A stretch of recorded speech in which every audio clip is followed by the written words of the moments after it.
Bom dia! Você que está aí do outro ladinho, bom dia! Começando mais um Manhã IPP aqui na IPP TV ao vivo. Ao vivo. E hoje o programa promete muitas coisas boas. Antes eu quero saber de onde você está falando, quem está aí, que eu estou morrendo de saudade. Começo da semana ainda fica saudade do final de semana. Então me fala quem está aí do outro lado, de onde você está falando, que vai ser um prazer aqui ler a sua mensagem e falar com você, te dar um bom dia, né? Senão não tem graça, eu fico só falando para a câmera, quero saber quem está aí do outro lado, né? Então é isso, gente. Temos muita coisa preparadas para você nessa manhã. Obrigada pela sua companhia, por você abrir a porta da sua casa e termos esse momento tão especial juntinhos todos os dias aqui na IPP TV, tá bom? Hoje nós vamos falar sobre um tema: Bíblia, literatura e recepção. Na verdade, é sobre um livro que fala sobre diversos livros que são envolvidos por uma mesma capa e formam um dos volumes fundamentais da nossa cultura, quer como escritura sagrada, quer como título de maior reprodução e circulação. É baseado nesse livro, né, escrito pelo reverendo João Leonel. E os autores aqui reunidos, esse livro, é sobre ele que a gente vai falar. Bíblia, literatura e recepção. Os autores aqui reunidos pelo especialista em literatura, Bíblia, teologia, de João Leonel, nos oferecem, cada qual à sua maneira, uma leitura apurada dos testamentos e de suas reverberações, lançando mão de ferramentas dos estudos literários, linguísticos, hermenêuticos e sobre a recepção, além da história do livro e da leitura. Nos variados entrecruzamentos entre a palavra escrita, a fé, a religião e a arte, o leitor de Bíblia, literatura e recepção descobre novas formas de compreender a Bíblia, seja enquanto literatura, seja na literatura. Por quê?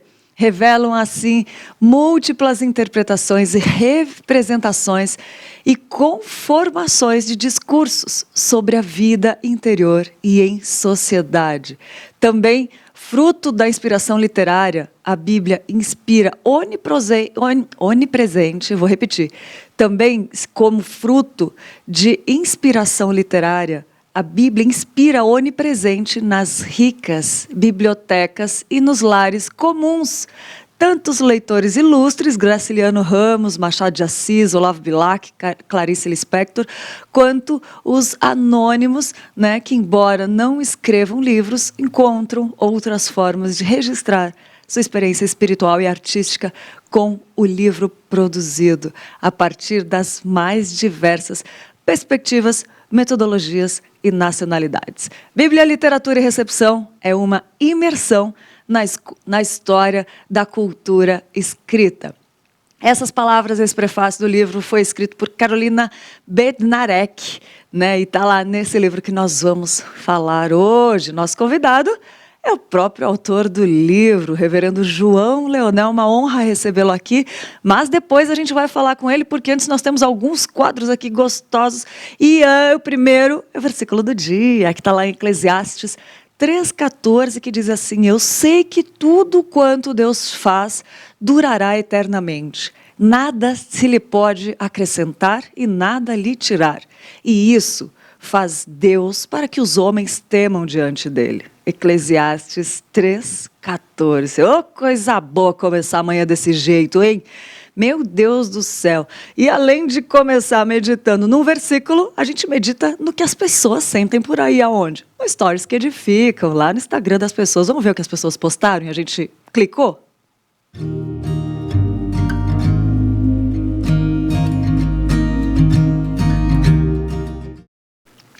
O Tony Calduro repostou a mensagem, postou. Olha, igreja, Bíblia, ai que delícia, só essa imagem já traz paz, né? A mensagem da cruz é suficiente. Uau, arrasou, Tony, arrasou e nós compartilhamos aqui. E a outra foi a Elo P. Madureira, que postou: os céus proclamam a glória de Deus. Olha a combinação, né? A cruz e os céus, maravilhoso, gente. Elô arrasou também. Foi um repost da Ludmilla, né? Que ela fez aí uma Kombi viajando. Ai, que linda essa foto, Elô. Arrasou e nós gostamos demais. Repostamos. Muito bom. E vamos lá para as nossas notícias de hoje. Vai escrevendo aí de onde você está falando, gente, que eu quero dar um oi para você hoje, sem falta, juro. Ó, não precisa jurar, né? Tudo bem. Vamos lá, que nós temos notícias hoje aqui no Manhã IPP. Vamos ver notícias? Tem notícias boas.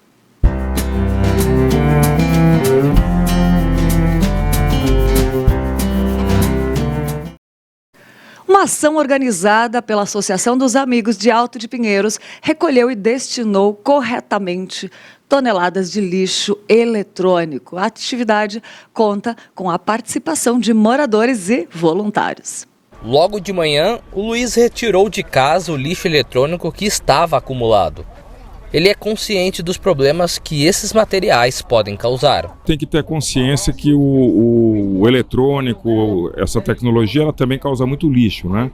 Então a gente precisa sempre que possível reciclar e talvez até reutilizar sempre que possível. Ficar acumulando isso em casa não ajuda nada e eu espero que a coleta seletiva aqui dê uma destinação mais adequada para o meio ambiente e para reaproveitar os equipamentos. Na casa do Gabriel, os resíduos também iam acabar no lixo comum, mas ele sabe que os eletrônicos precisam de destinação correta. Eu trouxe, na verdade, porque os objetos que eu tenho em casa iam acabar tudo indo pro lixo, né? Então eu falei, vou dar uma ajudinha aí para quem tá precisando. Então eu trouxe bastante coisa aqui para ajudar hoje o pessoal aí. Legal. E ainda ganhou uma plantinha. E ainda ganhei uma plantinha, né? Porque tudo isso aqui ia pro lixo, segundo eles falaram que ia pro lixo essa plantinha. Tô ajudando a natureza aí também. A iniciativa faz parte da Semana do Meio Ambiente, celebrada desde 1974.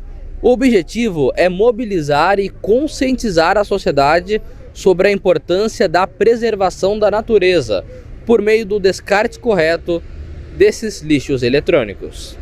A ação, organizada pela Associação dos Amigos de Alto dos Pinheiros, coletou, além dos eletroeletrônicos, outros produtos como eletrodomésticos, lâmpadas, aerosóis, pilhas e isopor. O objetivo dessa ação é fazer uma campanha de conscientização com os moradores do nosso bairro e da região sobre a importância do descarte correto de resíduos como os eletroeletrônicos. E o objetivo também, claro, é de fazer a coleta em si e dar uma destinação correta a todos esses resíduos que as pessoas acabam acumulando em casa e não sabem bem onde descartar. Então a preocupação da SAP é manter esse bairro seguro, tranquilo, em harmonia com o meio ambiente, promovendo essas ações de conscientização ambiental, de sustentabilidade, que ajuda o planeta a se manter saudável, limpo para as futuras gerações. Então esse é parte do papel da Associação do Bairro, né, em desenvolver essas atividades cívicas, de engajar os moradores nessas ações de conscientização ambiental. O material entregue chegou a 5 toneladas. Quase 10% poderá ser reaproveitado.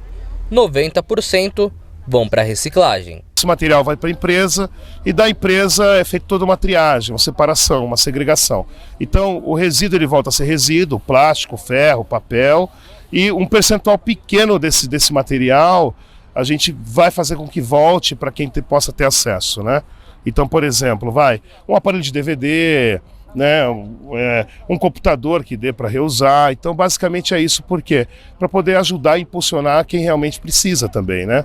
O Polo EAD Pinheiros Mackenzie apoiou a coleta no drive-thru e ainda distribuiu brindes para quem passou pelo local. E é tão bom saber que existem coisas que podem estragar o meio ambiente e a gente, como educadores, nós temos que fazer e incentivar essa prática, né, para a preservação do nosso meio ambiente. Estamos fornecendo aqui um brinde, uma cortesia, para que a pessoa não saia aqui apenas deixando o lixo, mas pelo contrário, levando algo para ela, algo de valor, algo que ela possa usar no dia a dia, né, em sua casa ou no seu escritório. A gente está contribuindo para que ela tenha alguma coisa de valor com ela. A Igreja Presbiteriana de Pinheiros também é parceira da SAAP, na zeladoria do bairro de Pinheiros. A SAAP, ela zela pelo bairro, né? E nós somos parceiros nesse trabalho de zeladoria. Nós temos bom relacionamento e eu creio que o papel da SAAP aqui é um papel de buscar cada vez mais a melhoria do bairro, a condição de relacionamento, a segurança do bairro, né? É uma preocupação hoje também nesse aspecto. E é um privilégio poder estar participando, né? Eu acho que todos os moradores aqui do bairro deveriam apoiar esse trabalho da SAAP, porque é um trabalho muito importante. Ao invés de nos vermos como inimigos, nós temos que vermos como amigos mesmo, né? Então, eu tenho um bom relacionamento desde a época do Dr. Paulo Bastos, que foi o fundador, Maria Helena, agora a Márcia. É um pessoal top, um pessoal gente boa, de diálogo, que quer o melhor. Então, eu acho que quem quer o melhor, nós estamos juntos, né?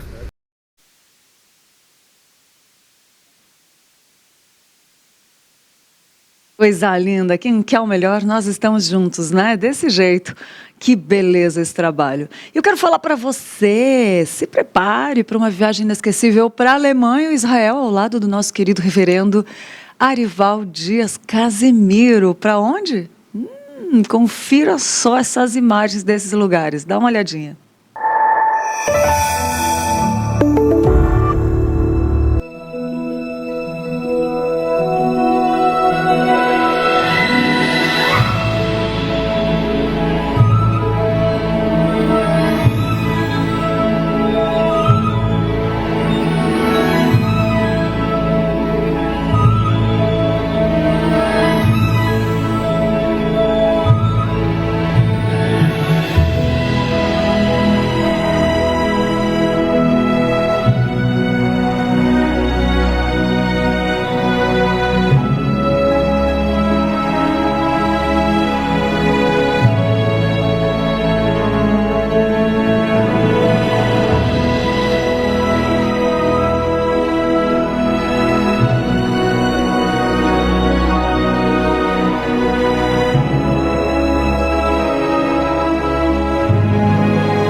Uau, que coisa incrível, não dá vontade? Dá, né? Se quiser saber mais informações, a viagem ela acontece entre os dias 27 de outubro e 11 de novembro, como eu falei, com o reverendo Arival Dias Casimiro explicando todos os lugares, né, com uma visão bíblica de cada um desses lugares. Meu Deus, que sonho!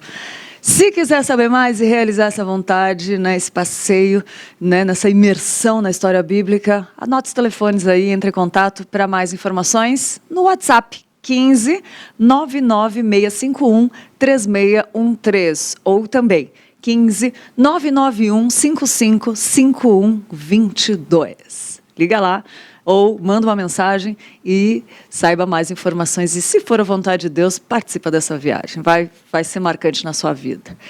E mais notícias. Domingo foi dia de eleição aqui na Igreja Presbiteriana de Pinheiros. Foram eleitos pastor efetivo, 3 presbíteros e 10 diáconos. E o Notícias do Bem acompanhou todo o processo de votação e a gente mostra também aqui no Manhã IPP. O domingo foi tranquilo na junta eleitoral da Igreja Presbiteriana de Pinheiros. Quem votou não encontrou dificuldade. Excelente, muito prático e fácil. Por quê? Porque é totalmente online, né, e não tive dificuldade nenhuma. E uma porque também a igreja preparou, né, o pastor preparou todos os membros, então não tive dificuldade nenhuma. E foi a primeira vez que nós votamos. Eu achei muito rápida. Fácil para votar, né? Como eu já estou aqui há um tempo na igreja, então eu conheci a maioria dos candidatos, então foi tranquilo, foi ótimo. E o sistema digital? Perfeito, eu vim sem celular hoje, deixei carregando em casa, mas aí eles tinham disponibilizado o iPad, então muito simples. O membro comungante, ou seja, aquele menor ou maior de 18 anos que já fez a pública profissão de fé, entrava no auditório, se identificava com o mesário na seção do seu nome e, após receber a senha, seguia para estas mesas, que continham um QR Code. Era só apontar a câmera do smartphone e votar. Foram escolhidos pastor titular, 3 presbíteros de 6 que estavam concorrendo e 10 diáconos, de 16 candidatos. Esse dia foi uma bênção, tivemos um número bem representativo de pessoas votando aqui, tudo ocorreu na normalidade, as pessoas conseguiram fazer o processo bem, né? Para nós foi uma alegria muito grande, né? Porque a gente preparou com muito carinho essa estrutura, para que as pessoas viessem para cá e votassem confortavelmente, sigam aquilo que o Espírito Santo colocou no coração delas. O processo de votação em Pinheiros já foi usado em outras igrejas presbiterianas e tem a aprovação do Supremo Concílio da IPB. E esse processo de eleição, com a eleição começando pela manhã, Assembleia aberta pela manhã e sendo encerrada à tarde, e também essa votação, ela é aprovada pelo Supremo Concílio, está dentro dos nossos regimentos da igreja. Mais uma vez agradeço todos os irmãos que estiveram aqui votando. Os resultados foram apresentados no culto das 19 horas. A ordenação e instalação ainda será definida. Túlio de Vasconcelos, Casimiro com 700... Porque essa ata vai para o presbitério, tá? E depois o conselho se reunirá, receberá o que foi decidido na Assembleia e com a confirmação do presbitério aí sim chamaremos novamente uma nova data, porque teremos presbíteros, né, talvez sejam reeleitos, então são reempossados, como diáconos também, pastor também efetivo, assim se caso também haja algum diácono eleito para um primeiro mandato aqui, assim como um presbítero. Então essa ordenação e reposse, né, dos diáconos, dos presbíteros, vão ser feitas em outro culto e em outro momento.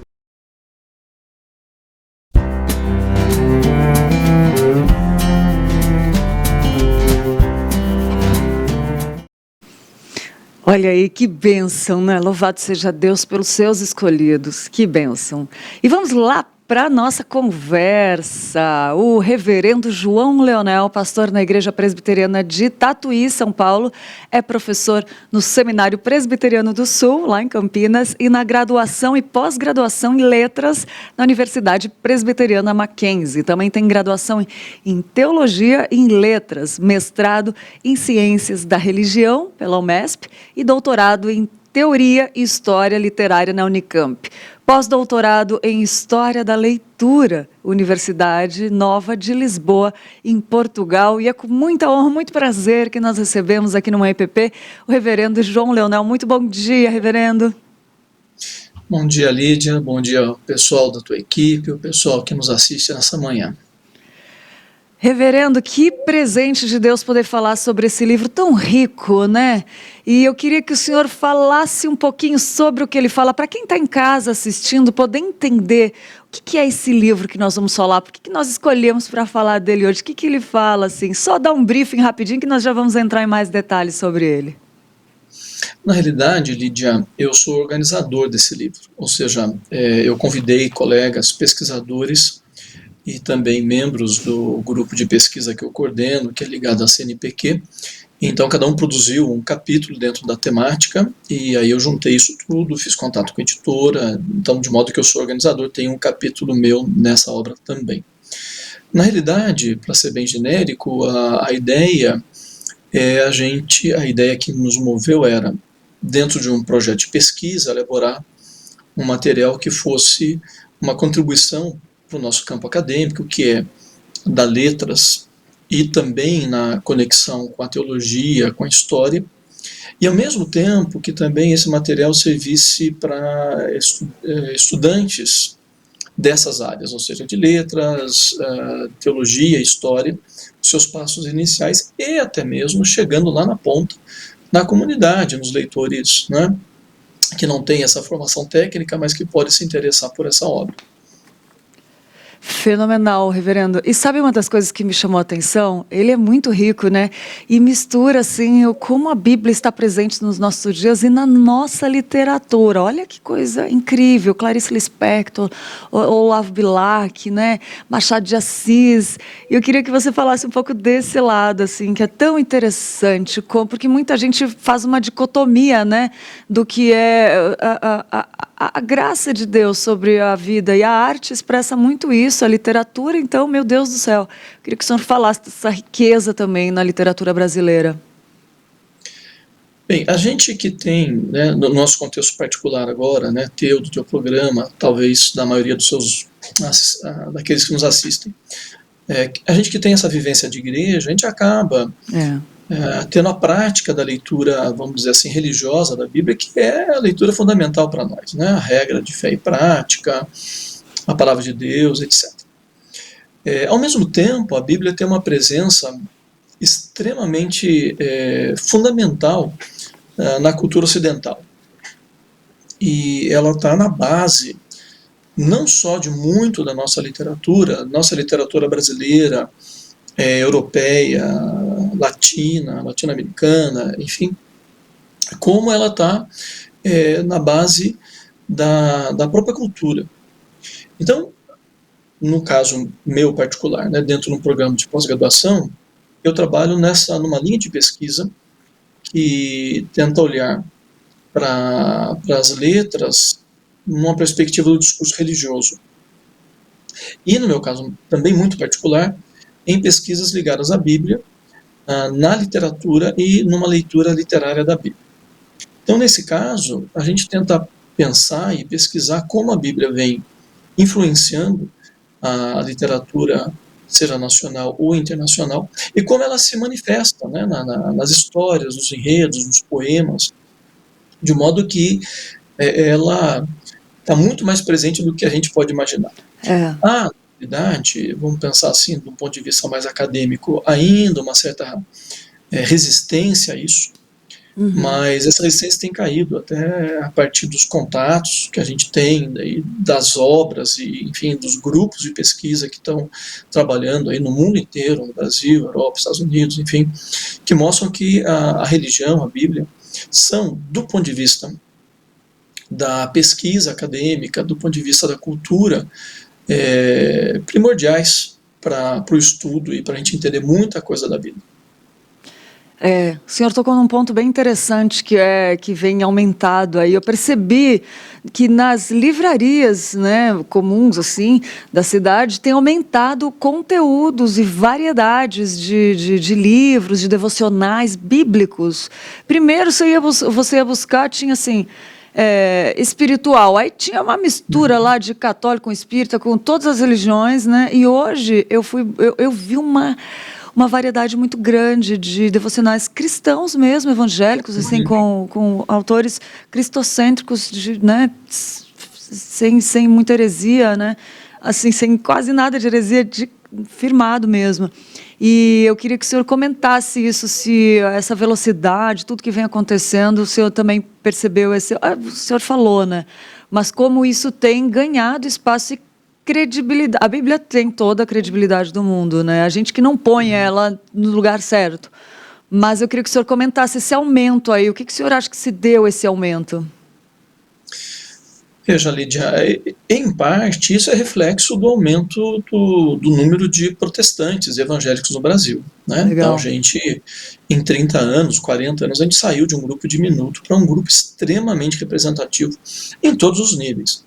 Então, comercialmente, isso também se torna relevante para as editoras. Então, elas percebem que há um público leitor. Como você mesmo anotou, a gente tem, apesar de uma crise grande que o mercado editorial enfrentou anos atrás, que começa a se recuperar agora, não obstante a questão da pandemia, a gente tem um número grande de editoras que vão surgindo, e não só editoras, vamos pensar assim, religiosas, denominacionais, mas editoras novas e editoras tradicionais. No caso desse livro, Bíblia, Literatura e Recepção, ela é uma coedição entre a editora da Universidade Mackenzie, portanto uma editora acadêmica, e a editora Ateliê Editorial, que é uma editora muito bem postada no mercado, e que não é uma editora religiosa. Apesar disso, ela anteriormente já publicou obras de temática religiosa e publicou esse livro também. Então isso é um sinal de mudanças, né? De fato, você está falando, você chega numa grande livraria ou você entra no site de uma livraria, você vai ter muito material, seja religioso mesmo, digamos assim, voltado para o público especificamente religioso, ou seja, de temáticas religiosas, né? Então, houve um avanço bastante grande mesmo, Lídia. Graças a Deus, né? Que cada vez, né, se espalhe mais a palavra de Deus de várias formas. E, reverendo, em relação à poesia, é algo tão lindo, né? A gente encontra a poesia, né? E eu queria que o senhor comentasse o valor da poesia e, assim, como ela pode nos mostrar a graça de Deus também. Enfim, e nesse livro, o que tem, qual o toque de poesia, o que fala? Fala pra gente do seu olhar em relação à poesia. Bem, Lídia, primeiramente, a Bíblia ela é repleta de poesia, né? Muita poesia. Na realidade, os estudos mostram que a poesia é uma das expressões mais antigas de literatura. E, claro, a gente tem que lembrar que literatura ela é uma ponta final de um processo de oralidade. Então, quando surge literatura, você tem processos orais que a antecedem, são muito anteriores a ela. E, nesse sentido, a poesia também é uma das primeiras formas, né? Por quê? Porque a poesia ela é fácil de memorizar. Então, em culturas orais, onde você então, não tem esse processo de produção escrita, você tem que guardar na memória o que está sendo passado. Claro, a poesia ela é super importante para isso. Do ponto de vista material também, né? Acabei de dizer, você tem antes da prensa de tipos móveis, você tem os manuscritos e tudo mais, um processo extremamente caro, difícil. Então, a poesia, sonetos, pequenos fragmentos, eles eram muito mais fáceis de serem não só produzidos, mas passados à frente. Como eu falei inicialmente, a gente tem muita poesia na Bíblia, muita, né? Em todos os livros da Bíblia, você tem poemas formais, acabados, como os Salmos, por exemplo. Mas você vai ter poesia distribuída em muitos livros. Às vezes, tradutores de edições bíblicas não percebem ou não dão atenção para isso. Mas, por exemplo, nos livros proféticos, grande parte dos livros proféticos canônicos tem formato poético. Então, várias edições da Bíblia dão esse destaque. Além disso, você tem ditos, você tem aquilo que a gente chama de prosa poética, presente nos evangelhos, presente em narrativas da Bíblia e tudo mais. E é muito significativo a gente reconhecer a importância da poesia, porque ela trabalha num nível diferente, vamos pensar até da prosa ou do próprio dogma, né? A poesia fundamentalmente chama aquele que a ouve ou a lê para reflexão. Então é uma estética diferenciada que nos coloca numa relação num nível muito mais profundo do que outras expressões verbais ou escritas, né? A poesia tem um lugar muito importante na Bíblia. Nossa, já estava pensando aqui que como é gostoso, eu amo poesia e é muito bonito de ver, que legal, reverendo. E tem uma coisa, que é uma curiosidade minha, o senhor tem tanto estudo, né? Eu apresentei no começo graduação, pós-graduação em letras, tem graduação em teologia, mestrado em ciência da religião, doutorado em teoria e história literária, pós-doutorado em história da leitura na Universidade Nova de Lisboa, Portugal, e escreveu esse livro. E eu queria saber, assim, o que mais, com essa toda a experiência, o que mais te tocou nesse livro? O que mais mexeu com você, reunindo grandes escritores da literatura, estudiosos das grandes universidades? O que mais te tocou nesse livro todo? Veja só, Lídia, o livro ele surge de um projeto de pesquisa que foi patrocinado pelo MAC Pesquisa na universidade. Então, patrocinando desde a aquisição de obras importantes para o projeto caminhar, até a participação em congressos nacionais, internacionais. Eu, por exemplo, fiz uma viagem Espanha, Portugal, patrocinada pelo projeto, com fundos. Então, veja, pesquisar custa, né? Quer dizer, não é só querer, né? E lá eu tive contato com colegas que participam do livro, né? Na Espanha, em Portugal, enfim. A gente tem redes de contato, né, Lídia? Isso é muito importante, porque, em geral, o pesquisador é alguém muito solitário.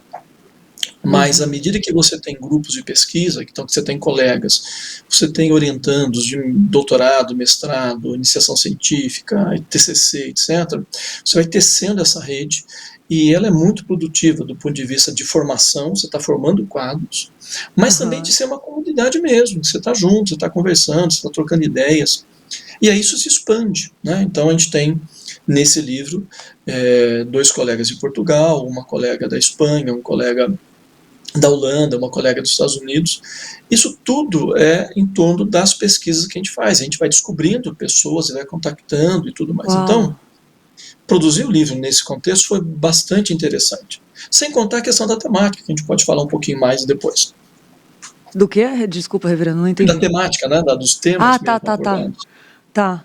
Uou, nossa, o senhor estava contando assim como foi, e aí eu acho que quando você está fazendo essa viagem, esse contato, que não deixa de ser uma comunhão, né?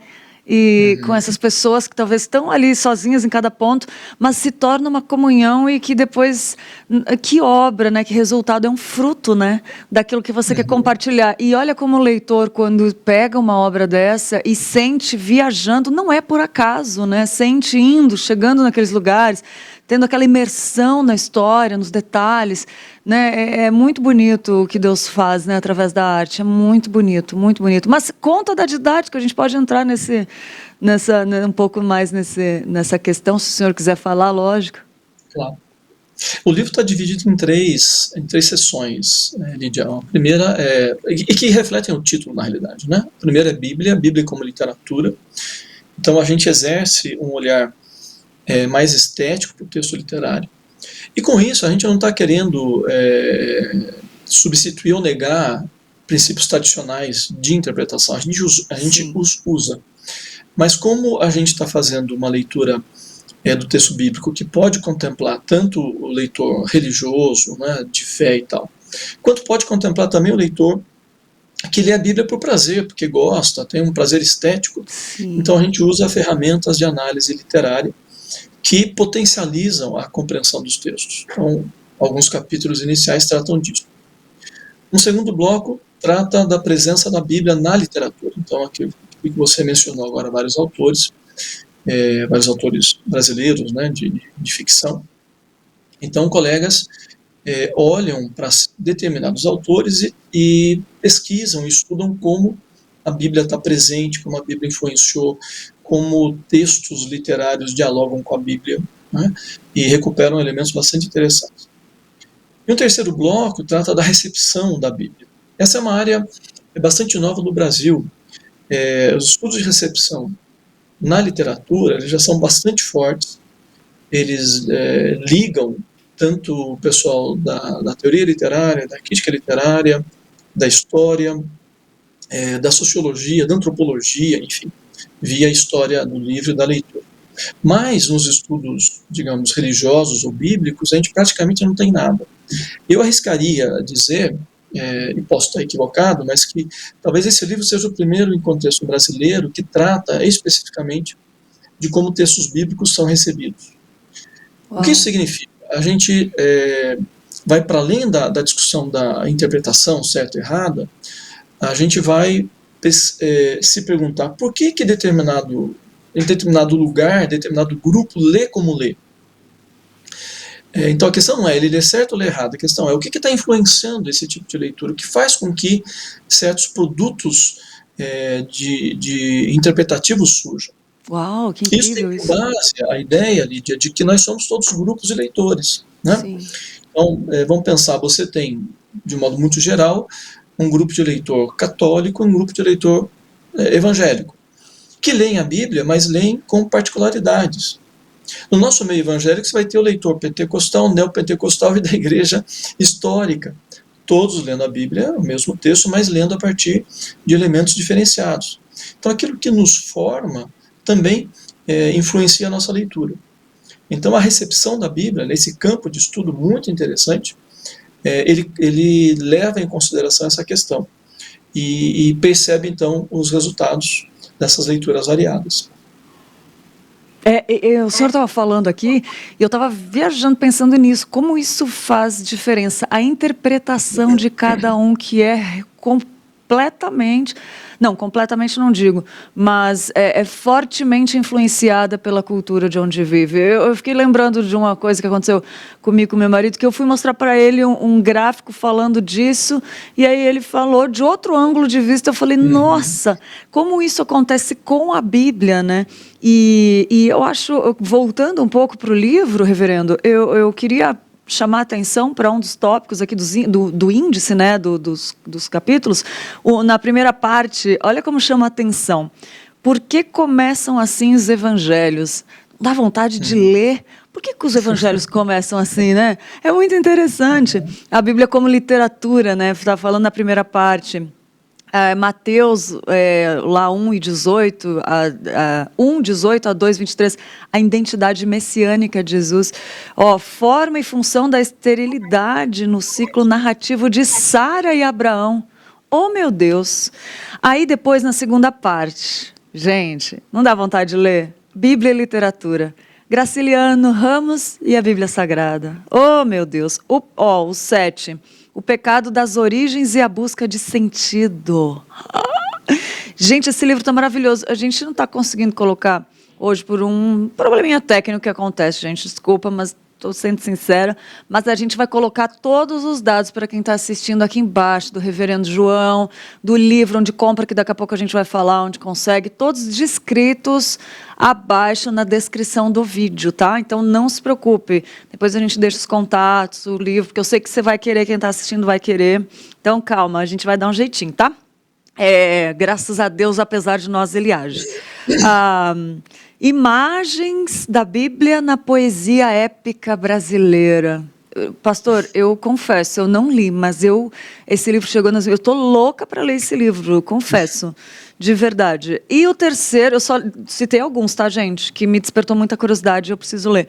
Mas tem o terceiro também, a recepção da Bíblia na cultura, como o reverendo falou, né? O poder da palavra, olha isso. Marginalia Sacra, uma pesquisa sobre anotações a Mateus. Gente, é muito...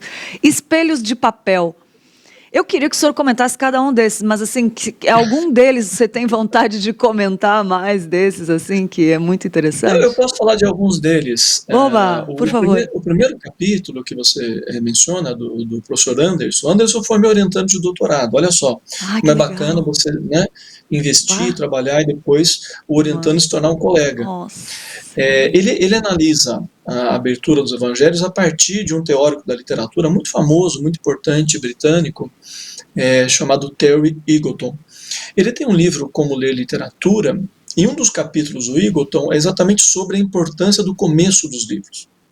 E aí, Lídia, provavelmente a sua experiência de leitora e daqueles que nos assistem, a experiência deles, leitores, provavelmente vão confirmar o que esse escritor diz, que os autores dão especial importância no começo dos seus livros, porque eles sabem que é ali que você ganha ou perde o leitor, na verdade. Você começa a ler um livro e fala, nossa, que legal, estou com vontade de ler, ou você lê ali 5, 10 páginas e fala, nossa, que chato, não vou ler mais. Então, o Anderson aplica esse conceito, né, trabalhado por esse crítico britânico, aplica para o início dos evangelhos, para ver como eles são elaborados, quais as questões colocadas, as temáticas, a importância que está ali. É bastante interessante. Nossa, muito. Tem algum outro que o senhor quer comentar? Esses espelhos de papel, conta pra gente, que eu tô curiosa. Isso é de uma colega portuguesa, que eu conheci nessa viagem que eu falei, no congresso, que eu fui na Universidade do Aveiro, lá em Portugal. E é uma pesquisa assim profunda, o texto dela é bastante grande, né? Então, ela está discutindo a questão de paradigmas bíblicos à luz da geografia. A geografia é a vida de santos, né? Então, ela está olhando a presença da Bíblia na construção de biografias de santos, principalmente em Portugal, nesses séculos 17 e 18. A Paula Almeida é ligada à Universidade do Porto, e é uma pesquisa bastante profunda, sabe? Bastante profunda mesmo. E em Portugal tem muita gente que pesquisa, né? A religião, a Bíblia, enfim, eu estou com outro texto sendo organizado agora sobre os evangelhos, e a gente tem também, de novo, colegas de Portugal, de Espanha trabalhando isso. Então esse É, eu diálogo é vi. bastante legal. Eu vi que tem ali em espanhol também, né? Tem um capítulo em Então, espanhol, é é uma isso? colega da Pontifícia de Salamanca, uma das universidades mais antigas de teologia do mundo, Uau. e ela então também trabalha a questão das personagens femininas que eram usadas para construir esse papel, né, da mulher do lar, né? Então, como se constrói essa imagem em Portugal, perdão, na Espanha. Que demais! Olha só, reverendo, eu queria perguntar também, esse é um livro, né? O senhor tem outros livros. Eu queria que você comentasse, assim, pra gente, quais os outros livros que você tem também? Tá, entre livros autorais e organizados, cerca de 20, Lídia. Uau! Saiu no final do ano passado, esse aqui que também é uma organização, né, para estudar a Bíblia, abordagens e métodos, que eu organizei junto com um colega da Universidade Metodista, Ciência e Religião, que a gente também chamou colegas, e a ideia era, bom, vamos cada um de nós trabalhar um método interpretativo, e a ideia é desde os mais clássicos até os mais recentes. E um ponto alto desse livro foi o seguinte, a gente pediu, olha, faz uma apresentação da teoria, mas a gente tem, cada um de nós, que obrigatoriamente fazer exercícios de análise para mostrar, né, para o leitor como faz a coisa. Então, foi um livro também muito produtivo, muito prazeroso de fazer, são 13 capítulos, e esse livro tem vendido bastante. Então, por exemplo, se você gosta de poesia, tem o capítulo 11, Poesia, Poema, Versos e Hinos, nos textos bíblicos da Zuleika Aparecida Silvano. Então a gente foi pegando métodos, eu trabalho a questão das narrativas, aí tem gente, né, que trabalha, como eu falei, a poesia, as cartas paulinas, textos do Antigo Testamento. É um livro também muito bacana, é um livro bastante acadêmico. Nessa linha da presença da Bíblia na literatura, aí eu organizei esse livro aqui também, Literatura e Religiosidade. Esse é editado pela editora Mackenzie. Organizei junto com Alexandre Wadi, que infelizmente faleceu já. Então também convidei colegas de várias universidades, e aí eles foram mostrando como, na literatura brasileira principalmente, a temática religiosa aparece. Tem um texto do Alfredo Bose, né, que faleceu ano passado, se não me engano, sobre a lírica da Anchieta. Marisa Lajolo falando sobre poesia, poetas e o sagrado. O Paulo Sérgio de Proença trabalhando a questão da religião em Machado de Assis. E, enfim, assim vai. A Igreja do Diabo em Machado. Vários colegas, né, e vários autores sendo abordados. Então, por exemplo, Religião e Teologia se encontra na obra de Jorge Amado, e assim vai. Agora, eu tenho também... a minha formação final em História da Leitura. Pela editora Mackenzie também saiu esse livro aqui. Aí, mais para você, mais para você. Aí, isso, boa. História da Leitura e Protestantismo Brasileiro. Esse é um livro meu, autoral, onde eu discuto como que o nosso protestantismo inicial, principalmente no Brasil, lia e quais eram as questões que geravam leitura. Mas eu acho que é importante também, Lídia, para os nossos, né, ouvintes, para aqueles que estão nos assistindo, eu também tenho algumas coisas mais pastorais, né, de linha mais pastoral. Então, alguns anos atrás, eu organizei, 2 anos atrás, eu acho, com um colega lá de Campinas, onde eu dou aula, esse livro aqui, Diálogos entre a Fé e a Vida. Uau, que bonito. O que é esse livro? É uma coletânea de pastorais, né? Nós, pastores, escrevemos, geralmente aos domingos, uma pastoral. Então, eu e o Luiz chamamos outros colegas e juntamos pastorais e publicamos. Então, são pastorais com temáticas diversas e tudo mais. Então, eu diria que é um livro assim mais, vamos dizer, mais palatável, mais tranquilo de ler. E, só para finalizar, não na totalidade, mas eu acho que para dar umas ideias, aqueles que conhecem a revista Ultimato, é uma revista bastante presente no meio evangélico. A Ultimato tem um site, Ultimato Online. Nesse site Ultimato Online, eles têm uma seção que eles têm e-books para vender, mas também tem e-books gratuitos. Então ali eu tenho 3 textos. Tem um sobre Jó, aí são textos bem pastorais mesmo, mas falando um pouco sobre o livro de Jó.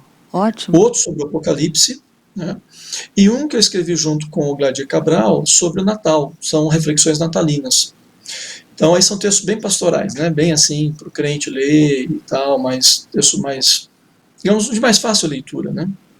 Nossa, que ótimo, reverendo, que riqueza de conteúdo, meu Deus do céu, dá vontade de ler tudo, né? E se a gente conseguisse ler todo o conteúdo que a gente... Mas, muito bons, muito qualidade, né? Profundidade e comprometimento com a palavra, né? A gente percebe aí. Isso é muito bonito. Reverendo, temos participações aqui, o Daniel perguntou. Então, eu tenho algumas perguntas aqui, a gente vai passar para essa parte, só que eu já vou logo pegar a deixa dos livros. Aonde encontrar? O Daniel perguntou, o Daniel Siqueira, é fácil achar esse livro, História da Literatura e Protestantismo Brasileiro? Como que faz para achar os seus livros? Já respondendo o Daniel desse livro. Esse aqui, Lídia, você encontra no site da editora Mackenzie. Tá. Entra no site lá da editora, você consegue comprar lá. Os da editora Mackenzie você encontra lá.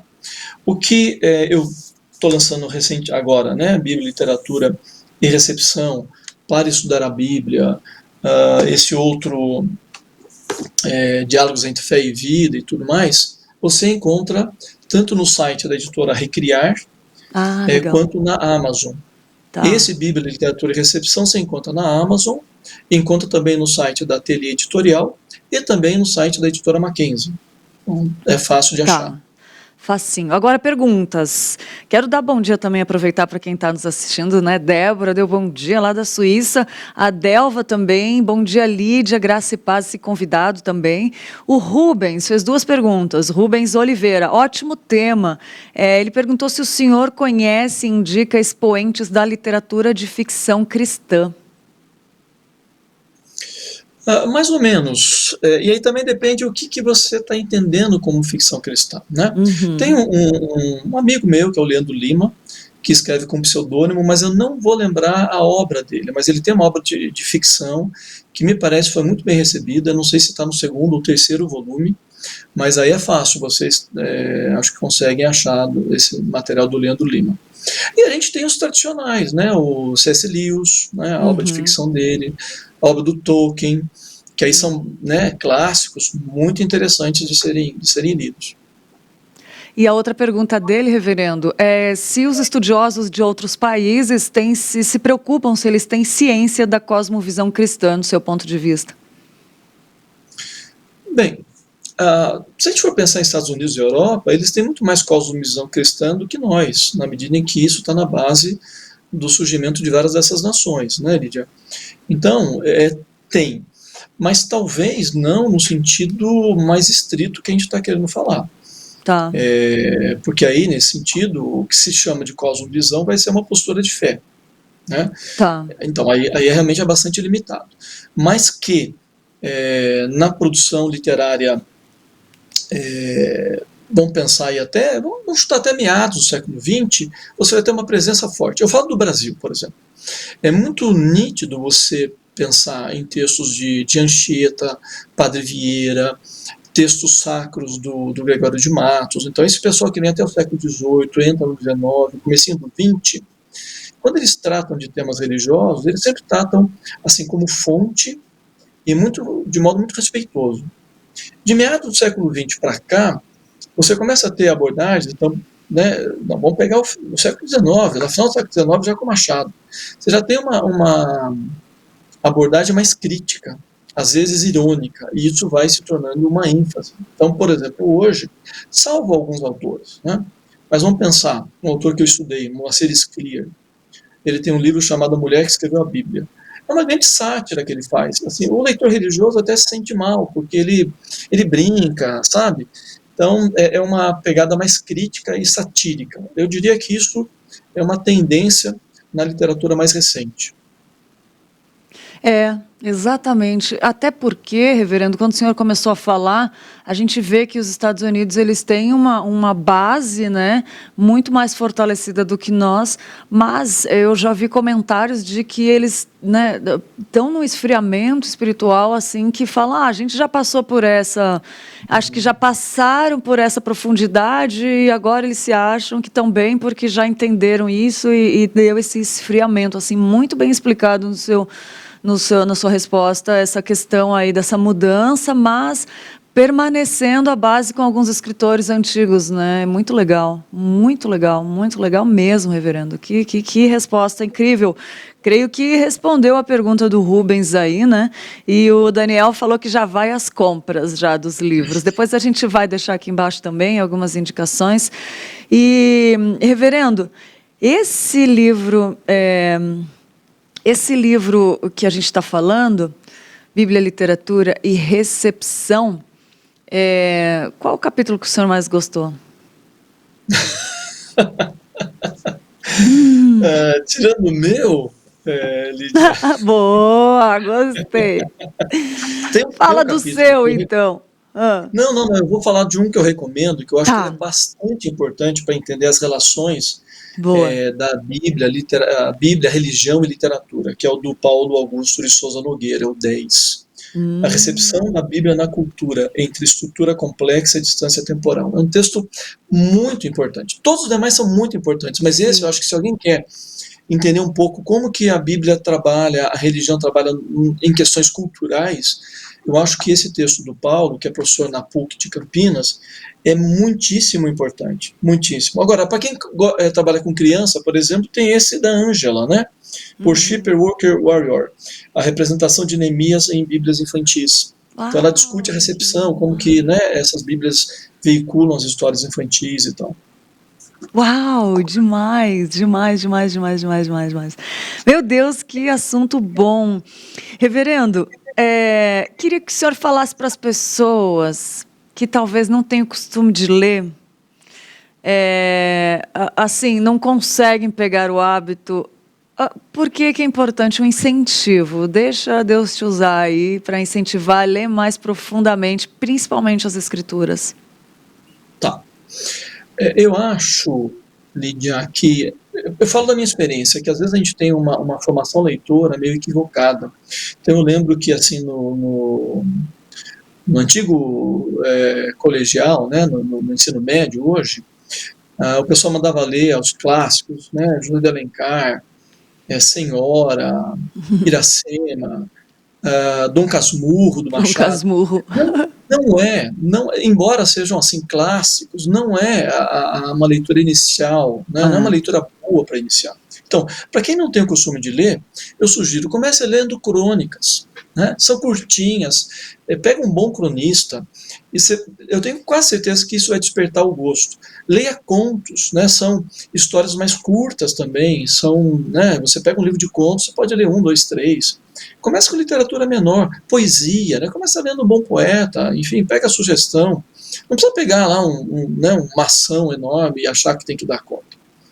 Na Bíblia, uma coisa que eu acho que é importante quando a gente lê a Bíblia é a gente tentar perceber um pouco como os textos se organizam, né? Então você vai ler um salmo, por exemplo, que é poesia. Como é que ele está organizado? Qual é a temática? Como que isso aparece nas palavras? Como que as palavras estão ali? Há alguma palavra estranha, que inicialmente parece, né, estranha? Presta atenção, porque o autor está querendo chamar a atenção de você para isso. Eu sempre digo, a gente precisa aprender a ser um leitor ativo. Ler, tentar entender, tentar se perguntar por que está desse jeito, por que não está do outro jeito, refletir, né, o que Deus quer de mim, o que Ele está me falando, mas também responder, olha, a minha resposta a esse texto é essa. Quer dizer, dialogar com o texto, né, seja o texto bíblico, seja o texto secular. Eu acho que isso é bastante importante porque cria esse comprometimento que vai gerar prazer. Fenomenal. Reverendo, o Rubens Oliveira falou aqui, sim, um diálogo e respostas de extrema inteligência. Eu faço dele as minhas palavras. Eu quero te agradecer muito. Se a gente deixou de falar alguma coisa, por favor, nos deixe saber. Mas eu quero te agradecer muito a sua disposição, reverendo. Eu sei que o tempo é precioso para todos.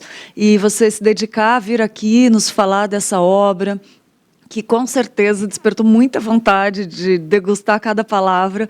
E te agradecer em nome do Manhã EPP, da IPP-TV, da Igreja Presbiteriana de Pinheiros, por esse tempo de qualidade e imersão na literatura e de reflexão na Bíblia, né, pelas palavras sábias que o Senhor colocou para nós. Queremos te agradecer muito. E pedir para o senhor deixar uma mensagem para quem está assistindo, para quem vai assistir futuramente, de tudo isso que a gente falou, por favor. Lídia, eu que agradeço o teu convite. Obrigado, né, o seu contato. O contato se deu através, né, de uma sobrinha minha, né, Da Lise, ela faz uma pra Lise. maternidade, ela faz um programa aqui maravilhoso. Lise é bênção na nossa vida, na nossa igreja, e ela falou, eu falei, Lise, obrigada. Então, Lise, realmente, bem lembrado, reverendo, muito obrigada. Desculpa, te cortei. Lise. Outro, para ela também. E eu agradeço, né, a sua simpatia, né, criar esse ambiente bem gostoso para a gente bater papo. Agradeço a oportunidade por falar desse livro. Graças né? a Deus. E sabe, gente, uma coisa que a gente precisa resgatar, meu ponto de vista, né, então eu vou deixar como a minha mensagem, viu, Lídia, muito particular minha. Uma coisa que a gente precisa resgatar na reforma é o seguinte, né, o elemento da reforma. A reforma, fundamentalmente, nasceu nas universidades. Mas isso não quer dizer que ela era um movimento elitista, mas quer dizer que a reforma era um movimento antenado com o mundo, né? Porque a universidade, naquela época, ela tinha esse desejo, né, de ser um lugar onde o universo era discutido, onde tudo que se podia falar estava ali. Então a gente nasce com essa vocação, né, de sermos pessoas do mundo, pessoas que olham para tudo e pelo olhar, né, da Escritura, pela devoção a Deus, pela relação com o Senhor, a gente consegue se conectar com tudo. Sejam as coisas belas e bonitas pelas quais a gente louva a Deus, mas também enxergando, vendo, tendo uma análise crítica das situações tristes, de dor, de sofrimento, que também estão ao nosso redor, que também nos afetam. Eu diria que ser um cristão presbiteriano, ser um cristão reformado, significa isso, né? A gente ter, como era o símbolo do Calvino em Genebra, né? O coração nas mãos de Deus, mas ao mesmo tempo uma sensibilidade ao mundo que nos cerca e um compromisso, né, do estudo, da leitura, não para a vaidade nossa, mas para nós podermos melhor servir o nosso próximo, né? Então, a gente não pode esquecer isso. A gente está no Brasil onde, infelizmente, tem gente que se orgulha da sua ignorância, né? A gente não podemos andar por aí, né? A sabedoria submissa a Deus sempre é bênção. Uau! Cheguei até a ficar meditando aqui, a sabedoria submissa... Como é que repete? A sabedoria submissa à inteligência. A sabedoria humana submissa a Deus é sempre canal de bênção. Submissa a Deus é sempre... A sabedoria humana submissa a Deus é sempre canal de bênção. Meu Deus, obrigada por essa entrevista. Olha, reverendo, eu digo que aqui o Espírito Santo é nosso diretor e ele faz essas coisas lindas apesar de nós. E eu quero te agradecer mesmo. A sabedoria em submissão a Deus é canal de bênção. Meu Deus do céu. Que coisa linda. Eu estou sem palavras. Pode falar. Não, a gratidão é minha. Eu agradeço muito. Forte abraço a todos vocês, a sua equipe. Né? Obrigado pelo espaço. Muito obrigada, reverendo. Que Deus te abençoe e continue te usando muito. E obrigada mesmo. E até uma próxima, se Deus quiser, né? Tá ótimo. Amém. Até lá. Outro. Que coisa linda, gente. Meu Deus do céu. Gostou? Escreve aqui que eu quero saber se você gostou. Ó, tem várias pessoas participando, mas tem mais quadros aqui que a gente vai lá para o nosso ponto de vista hoje. O Will Nara falando sobre saúde. Nossa querida Will, fala aí o que você trouxe para a gente hoje, o nosso ponto de vista, minha linda.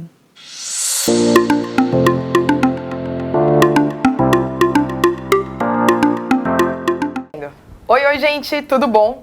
A dica de hoje é como melhorar o seu nível de atividade física no seu dia a dia. Bom, segundo a OMS, você deveria praticar pelo menos de 200 a 300 minutos de atividade física por semana, que dá em média de 30 minutos por dia. Porém, com a correria do dia a dia, o trabalho, eu sei que isso fica muito difícil. E o trabalho também no home office deixa o seu dia bem mais corrido. Então, vou dar para você 4 dicas essenciais para você fazer hoje mesmo, tá bom? Então, vamos para a primeira. Dica número 1. Se você vai para o trabalho e usa o transporte, como por exemplo ônibus, metrô, prefira usar as escadas, ou se você usa ônibus ou vai de Uber, você pode descer um pouco antes da sua casa ou do seu trabalho. E assim facilita porque aí você começa a andar mais vezes durante o dia. Dica número 2, se você tiver algum pet, Busque andar com ele pelo menos 3 ou 4 vezes por dia, sim. Em média de 10 a 15 minutos, dando uma voltinha com o seu pet. Eu tenho certeza que isso vai ajudar tanto você quanto ele. Dica número 3. Se você for ao shopping, ao supermercado ou qualquer outro lugar que tem estacionamento, tente e busque estacionar o seu carro longe, porque assim aumenta o seu tempo de caminhada para chegar até o local. E dica número 4. Ao invés de você usar elevador no seu prédio, no shopping, ou até mesmo nas estações de trem e metrô, busque usar as escadas. Assim aumenta o seu nível de atividade física durante o dia. E eu tenho certeza que até o seu número de passos vai melhorar. Espero que você tenha gostado da dica de hoje. Até mais!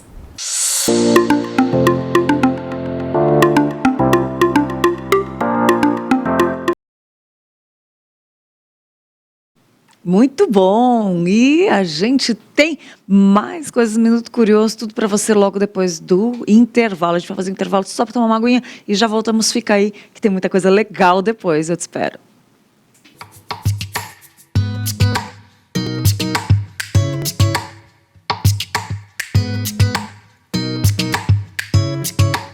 Igreja Presbiteriana de Pinheiros já está no Kawai. Baixe o aplicativo, busque por IP Pinheiros e acompanhe os nossos conteúdos exclusivos nesse novo canal. E não deixe de curtir e compartilhar nossos vídeos.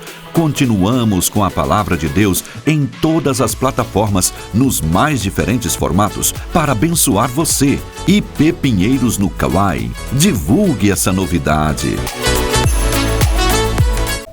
Chegou a sua vez de estudar na universidade privada mais admirada pelos paulistanos pelo 2º ano consecutivo, de acordo com o ranking da Folha. Venha para a Universidade Presbiteriana Mackenzie. Inscrições abertas para o processo seletivo EAD do 2º semestre de 2022. Escolha o Polo Pinheiros. Aqui toda a renda é destinada a projetos de expansão missionária e assistência às famílias, mantidos pela Junta Missionária de Pinheiros. São 14 opções de cursos de graduação em tecnologia e licenciaturas. Nosso polo oferece condições especiais de desconto para novos alunos. E se você estudou e concluiu o ensino médio em escolas públicas, ainda pode participar do programa Mackenzie para você e ter mais descontos. Venha realizar o seu sonho. Acesse polopinheirosmackenzie.com.br e saiba mais. De segunda a sexta, às 10 da manhã, você tem compromisso com Lídia Dickel no Manhã IPP. Entrevistas ao vivo sobre os temas que fazem parte da sua vida, além de colunistas e dicas, moda, saúde, comportamento, viagens, teologia e muito mais. Horário alternativo de segunda a sexta, às 5:30 da manhã e sábado às 7:30. Manhã IPP, aqui na IPP TV, a sua TV missionária. Toda terça às 9:30 da noite tem um bate-papo sincero e divertido com as mães da IPP. É o Maternidade na Real, educação de filhos, fé, amor e todos os temas que fazem parte dessa fase especial da vida das mulheres estão em pauta num programa cheio de surpresas. Horários alternativos às sextas à 1:30 da tarde e aos sábados às 10 da manhã. Maternidade na Real, aqui na IPP TV, a sua TV missionária.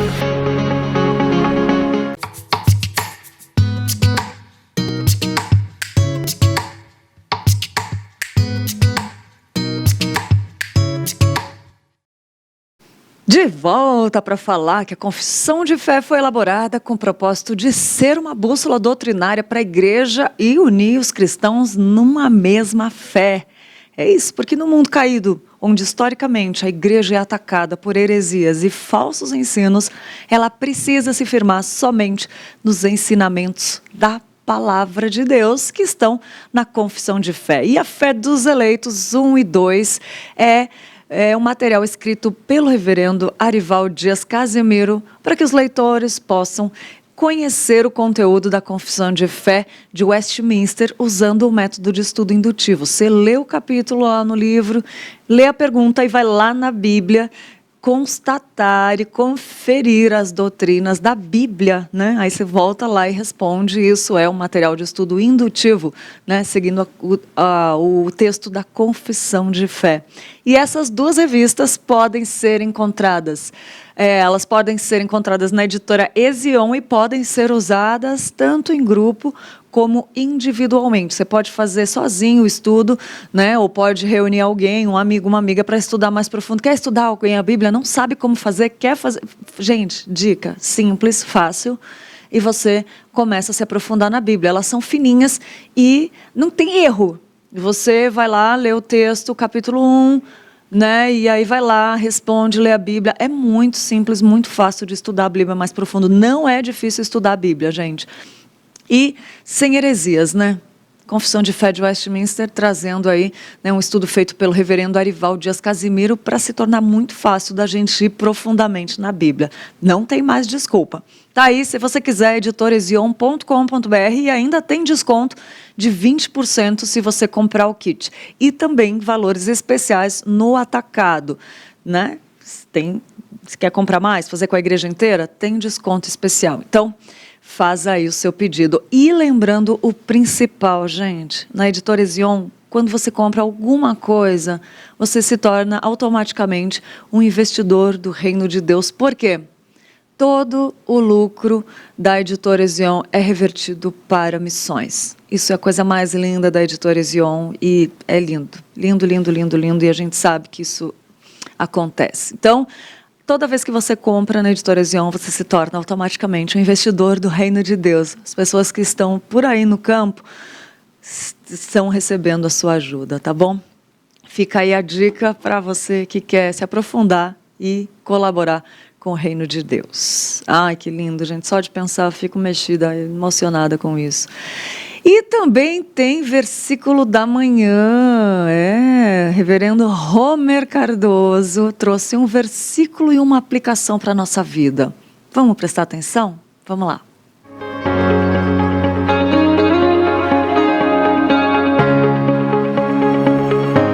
Bom dia, Lídia. Bom dia a você que está assistindo Manhã IPP.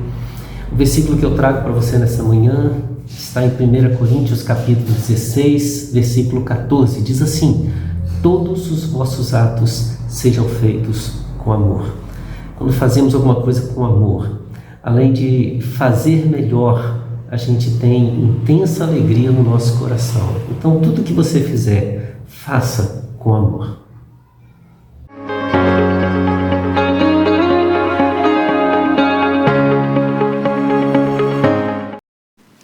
Olha aí, versículo da manhã com uma aplicação. Então fica a aplicação para o dia de hoje. Tudo que a gente fizer, tudo que eu fizer, hoje eu vou lembrar, faça com amor. Tudo que você fizer hoje, faça com amor. Tá fácil para você? Tá vivendo algo que tá tranquilo, sua vida? Faça com amor. Tá difícil, tá quase achando que não vai conseguir. Faça com amor. Reverendo Homer Cardoso, muito obrigada. Todos os dias nós temos aqui um pastor trazendo um versículo e uma aplicação para a gente lembrar durante o dia de aplicar esse versículo na nossa vida. Muito obrigada, Reverendo Homer.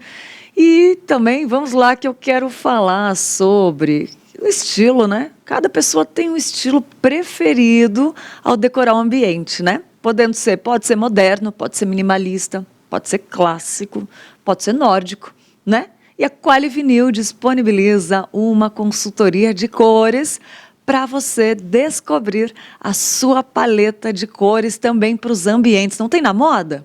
Que a gente descobre a nossa paleta de cores, o que combina, o que não combina? Pois é, a Qualivinil faz isso com a sua casa, com o seu lar, e você pode até fazer uma simulação para ver como ficaria o seu cômodo. Então, se interessou? Quer descobrir? Vai lá, acessa qualivinil.com.br e faça já o seu. Nossa indicação aí de qualidade, de conforto, né? A gente indica quem a gente confia, use Qualivinil, muito bom. E olha que delícia, né?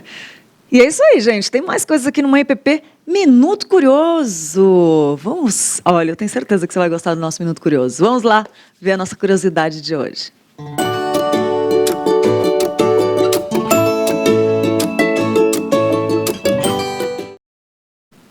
Três animais com capacidades incomuns. A estrutura óssea do pica-pau. Olha isso, capacidade incomum. Sabe o pica-pau, esse passarinho que está aparecendo aí na sua tela? Que também é um personagem de desenho muito conhecido por todos. Olha a curiosidade sobre ele. A característica mais conhecida do pica-pau é justamente a que dá o seu nome. Ele é capaz de perfurar madeira com seu bico. E ele não apenas fura, mas ele consegue catar insetos e ovos que estão embaixo das cascas das árvores. E isso ele faz uma velocidade absurda de até 24 quilômetros por hora. Caraca, gente, é muito. Isso seria até estranho imaginar que essa capacidade não traria algum tipo de dano ao crânio e ao cérebro do bichinho, né? Por isso que a estrutura do pica-pau é projetada para ele suportar fortes impactos. O seu cérebro minúsculo e o seu crânio denso absorvem o impacto da sua bicada. Além disso, o pica-pau tem um osso especial chamado hioide, que funciona como um cinto de segurança do seu cérebro. Olha isso, que loucura. Gente, o bichinho é brabo, né? Que isso. Outra curiosidade, a cobra resistente a picadas. As cobras que caçam outras cobras fogem de suas picadas, certo? Não. No caso da cobra real, uma espécie que se tornou altamente resistente ao veneno de suas colegas. Que isso, a bicha é braba. A cobra real tem enzimas naturais capazes de quebrar as toxinas emitidas por outras cobras. Elas crescem até 1,8 metros e matam suas presas por constrição, ou seja, por um abraço de cobra que interrompe o fluxo sanguíneo da sua caça. Eita, porque é conhecido, né? Aquele termo que chamam algumas pessoas de cobra. Que isso, gente? Açaí não morre mesmo e ainda mata com um abraço, né? Que loucura. Olha só, terceira curiosidade. Por que o galo não é surdo? O galo é famoso pelo canto que acorda todo mundo, né? Em uma fazenda. Ele ocorre que ele também é bastante alto e pode chegar a 100 decibéis, que é o mesmo volume do barulho de uma motosserra. Parece então que é difícil entender como os galos cantam todo dia e não ficam surdos, não é verdade? Mas os cientistas acabaram descobrindo que os galos e galinhas têm em seu crânio um tecido macio que cobre metade do seu tímpano. E quando um galo ele inclina a cabeça para cantar, esse tecido ele cobre todo o espaço do ouvido, funcionando então como um tampão natural. Olha que loucura, gente. Além disso, essas aves conseguem regenerar as células de sua cóclea, que é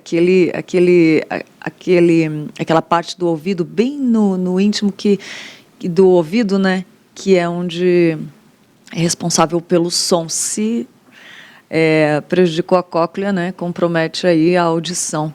Mas olha isso, e eles conseguem regenerar as células de sua cóclea. Muito bom.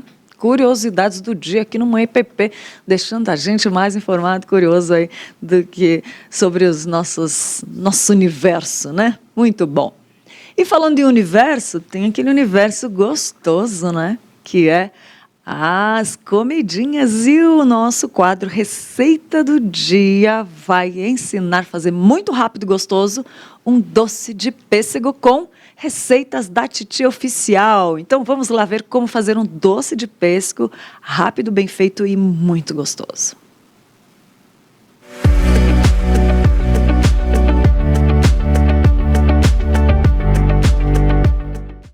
Se você é como eu, que odeia fritar ovo porque suja seu fogão todinho, pega essa ideia.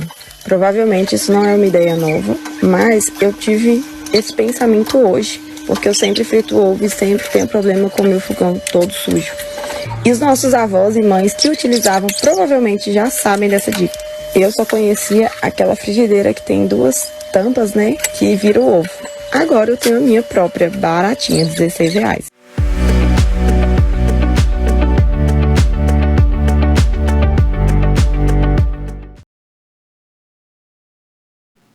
Gente, eu gostei muito dessa dica do ovo, mas eu tinha falado que era do doce de pêssego, então eu prometo pra você que amanhã eu mostro a do doce de pêssego, tá bom? Porque eu já vi, ela é muito boa da receita, tá bom?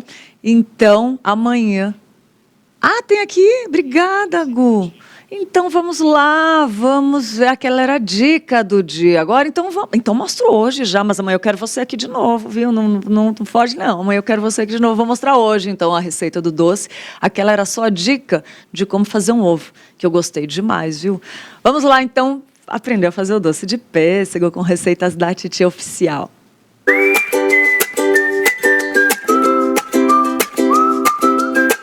Quando eu faço essa sobremesa, aqui em casa não sobra nem o pote para contar a história. Sobrinhos e sobrinhas, a titia tá na área com essa delicinha, receita super simples, fácil de fazer, fica pronta rapidinho.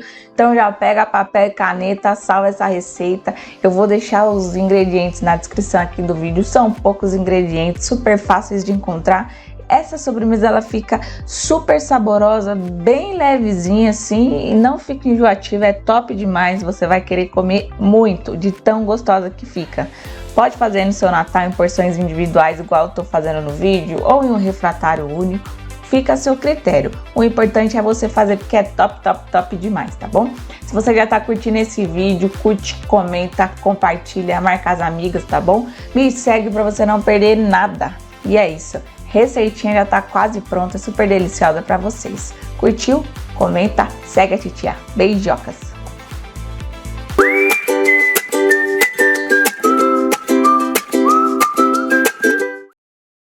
Olha aí, facinho de fazer. Falei até que eu vou fazer hoje, que eu tenho uma lata de pêssego lá em casa.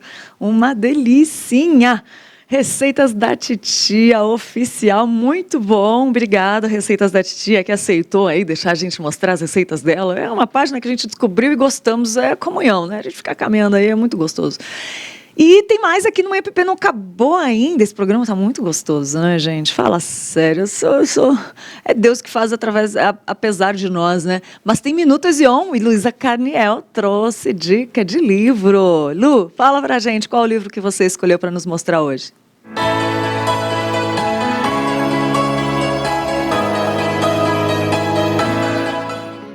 Fala galera, hoje eu vou indicar o livro Cosmovisão Cristã, Como Tratar as Principais Questões da Vida à Luz das Escrituras, pelo autor Felipe Amorim. Esse livro aqui vai te lembrar como nós devemos colocar em prática o Evangelho em todos os aspectos da nossa vida. A gente sabe que nossa moral, nossos valores têm sido corrompidos pelo mundo e é algo que a gente não pode deixar acontecer. Então, por esse motivo, eu indico esse livro e ele tá lá na Editora Zion, www.editorazion.com.br. É só adquirir e não perca essa leitura que eu vou falar que vai fazer diferença na sua vida. Muito obrigada e até mais!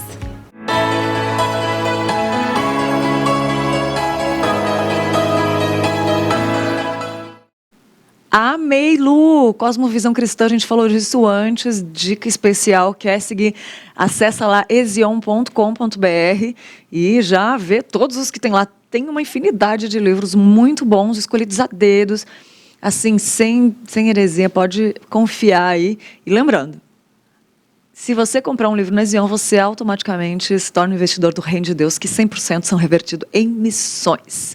Tá bom? Não esqueça disso.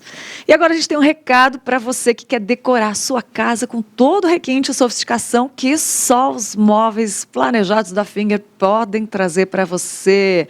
São acabamentos diferenciados e pensados especialmente no seu conforto e na funcionalidade do seu espaço. Porque na Finger, o seu projeto ele é pensado, personalizado de verdade. A tecnologia exclusiva e precisão alemã garantem uma customização única para você. Então, dá uma olhada nesses detalhes. Fundada em 1978, a Finger Móveis Planejados tem inovação em sua vocação. Traz garantia de 8 anos graças ao seu moderno Parque Fabril localizado no Rio Grande do Sul. A nossa loja está localizada no Portal do Morumbi e conta com 400 metros quadrados de showroom com diversos ambientes para você se inspirar.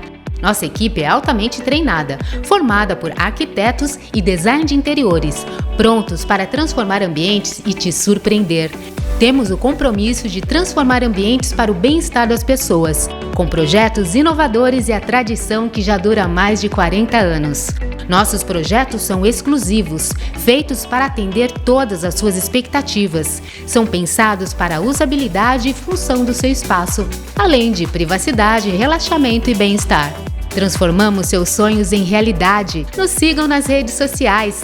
Traga sua planta e se surpreenda. Olha aí, entre em contato lá com um time de especialistas e solicite o seu orçamento. Acesse fingermorumbi.com.br ou no Instagram, @fingermorumbi, e saiba mais detalhes também, gente. Pode ser pelo WhatsApp. Anota aí, 011 99018 7891. Finger Morumbi é a sua melhor opção em imóveis planejados. Isso aí, gente, muito bom. E temos aniversariantes do dia. Vamos ver quem está aniversariando hoje, dia 7 de junho.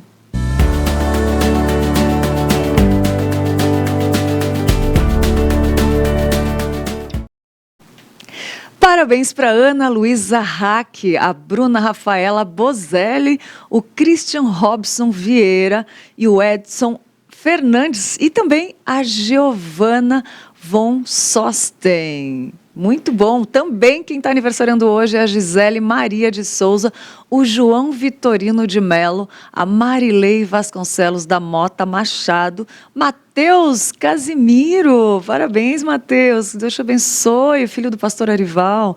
A Nádia Solange Vaz Ferreira, o Ronaldo Lima, a Vilma Benatti. Parabéns, que Deus abençoe o seu dia. Curta, comemore, né? Agradeça a Deus pelo que Ele fez, fará na sua vida, né? E que seja um ano repleto de novidades, de bênção do Senhor, que você lembre que você nunca está sozinho, que Deus tem grandes, maiores e melhores planos para você, tá bom? Parabéns para você que está em casa também, que está de aniversário, que eu não falei o nome aqui, mas vale também os nossos desejos de carinho, de amor, de abraço. Sinta-se abraçado pela nossa equipe, pelo Manhã IPP, pela IPP-TV, né, pela Igreja Presbiteriana de Pinheiros. Eu quero dar um abraço especial na minha irmã, que estava de aniversário ontem, dia 6/6, Débora. Feliz aniversário, mana. Não consegui falar ontem, mas eu quero te desejar, aí de longe, né, ela está lá na Suíça, que Deus te abençoe muito, guie os seus passos, né, saiba que tu nunca está sozinha, que o amor dele, né, que invade todos os lugares, que é onipresente, nos une mesmo à distância. Que Deus te abençoe, feliz aniversário, receba também meu abraço, nosso abraço aqui, né, com muito carinho. Que Deus te abençoe, mana, e seja um ano cheio de novidade de vida no Senhor, na sua vida. Te amo, viu? Feliz aniversário, que Deus te abençoe muito. E, gente, assim não dá, né? Fica emocionado. Que coisa linda, Dezinha, te amo. E, gente, é isso daí. Aqui é a família, todo mundo junto, reunido, né? E a gente fica agora aqui, uma pena, porque é tão gostoso ficar na sua companhia. Obrigado por ter aberto a porta da sua casa, para a gente, né, passar esse momento juntos. Eu quero agradecer todas as pessoas que participaram aqui, muitas, temos 2 links, e dizer que amanhã estaremos de volta, e eu espero por você. Deixa eu abrir aqui rapidinho para agradecer, olha só. Agradecer o Rubens, que participou, muito bom, Cosmovisão Cristã, o Daniel Siqueira, a Delva Souza, a Débora esteve aqui com a gente, muito bom, e todas as pessoas que participaram da Bahia, do Rio de Janeiro, enfim. Fique com Deus e eu espero você amanhã aqui. Não falta, tá bom? Beijo. E fique agora com notícias do bem, com o Roberto Quirino, que já está aqui, né, com muita notícia boa para você. Até amanhã.